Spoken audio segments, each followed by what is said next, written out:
I've never been allowed to consider myself Swedish, although I basically grew up here since I was 5. So my identity, I guess, would be that of an immigrant.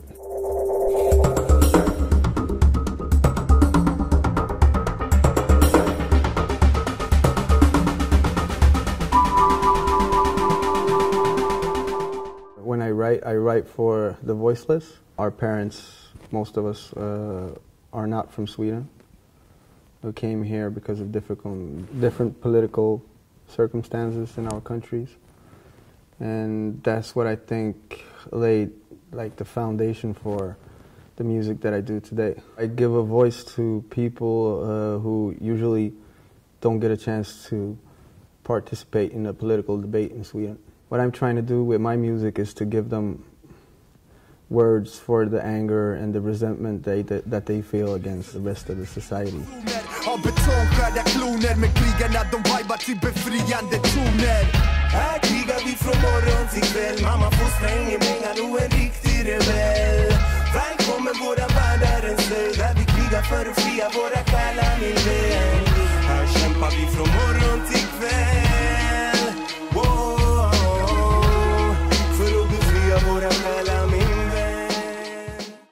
They have different labels here in Sweden.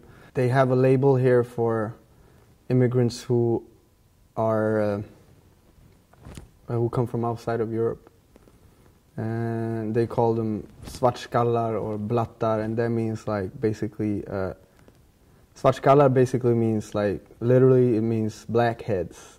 It's kind of racist, and that's like the label that I've been dealing with since I was a kid, since I came here. I think Sweden came on the 2nd place just after Spain when it comes to segregation.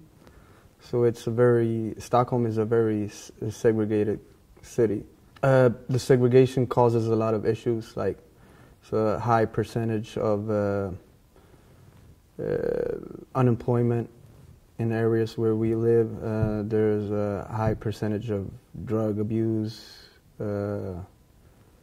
criminal activity. There's a lot of I bet people can relate in the United States when it comes to like minority areas.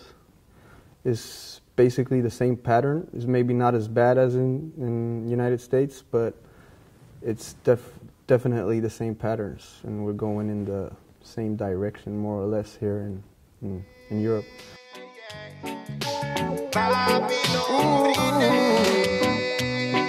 Jag hoppas Babylon faller, för mitt folk är bakom galler. Små brorsor siktar metaller, då riktar de mot i skallen. För parabrorsan befaller, då alla vill vara mannen. Men mannen är bara en, resten de äter ur handen. Problemet det ligger mitt i systemet som gör det grittigt. Det är därför jag önskar mynningen riktas i rätt riktning. Låt oss skapa hela skiten och ta båten i besittning. Styra bort mot solnedgången, bort från betongen i city. Sången fyller våra lungor med hopp om att leva lyckligt. Med hopp om att leva riktigt jämlikt och långsiktigt. En dag, inshallah, så kommer Babylon falla. Belöning kommer tillhanda till den som försöker vandra längs rätta stigen i livet. Men ingen kan någonsin klandra om du försöker då andas med ett stryptag runt halsen. Chansen att kämpa mot den falska rättsinstansen är lika med noll om du inte är lika som dem. I wrote the song when there was a lot of riots going on in Malmö, in the immigrant suburbs. They were burning a lot of cars and throwing rocks at the police. So I wrote the song to make people understand, people who are not from those communities, to make them understand why young kids riot.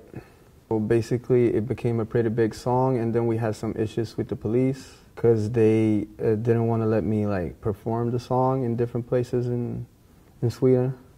They tried to stop a lot of my concerts because they said that I was agitating these young kids. My response to the Swedish police force was that I'm not creating a social problem, I'm just talking about it. The problem is already there.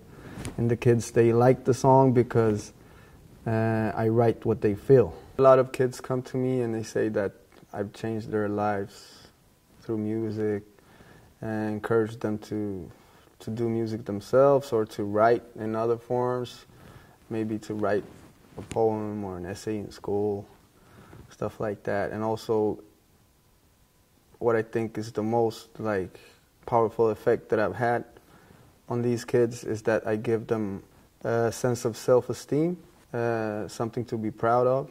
Because in school they're treated like a problem. In the rest of the society they're treated like a problem. In media they're treated like a problem. But in my music I give them strength to be proud of who they are. Här kämpar vi från morgon till kväll. För att befria våra själar.